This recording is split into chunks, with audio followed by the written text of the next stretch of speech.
welcome to the Muni Finance Guy podcast. I'm Mark Moses, Muni Finance Guy. Today we're going to talk about how we can learn something from Taylor Swift's wedding about how cities charge for special events. And a lot of times this goes under the radar and only people who are involved in these activities really see what's going on. Earlier this month, when she had her wedding, she paid $160,000 for permits then for police services, extra police that were needed because the event was being held in Manhattan, Madison Square Garden. And the only reason we really know this is because the mayor of New York City announced it. Mamdani proudly announced this at a press conference. And so, why does this happen? How does this happen? And why is this significant really to all of us? Well, if you go back before the 1970s, cities did not have any special charges. The things that we see charged as fees or special fees were really included in the cost of general government.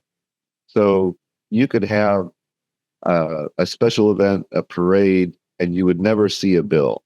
Once the cities started having more financial problems, which started in the 70s, New York City closely avoided bankruptcy then, and other cities started feeling the stress of taking on all the activities they'd taken on. Cities decided they needed to recover some of these costs. And this can really be the right thing to do, the fair thing to do, because if somebody really is, through their event, using specific city services or using additional services the city would not otherwise have to provide, it can be a very fair thing to charge. But where it starts getting a little more complicated is there's no real textbook design of how to charge. This is something that there's a lot of judgment involved in cost accounting. I think originally the charges were pretty minimal. They would bill the police out at the regular cost of their services, of their hourly pay. Then they got the idea, well, some of these police are on overtime. And before you know it, now when you have a special event, overtime is the standard. And I know sometimes the cities will argue that to get extra police in requires calling people back on overtime. But it turns out to be a little more of a way to drum up overtime for police officers as opposed to the real cost of providing the service. And then on top of that, cities go one step further and they build in some of the fixed costs of the labor. For example, the training time gets built in and loaded. The vacation time gets built in and loaded. The health benefits gets loaded in. And so before you know it, the event planners or event holders are paying a premium cost, not just the cost of the services. And so here's where what's advertised as cost recovery really becomes a profit center for the city. The other part about the implementation of so-called cost recovery is it administered fairly?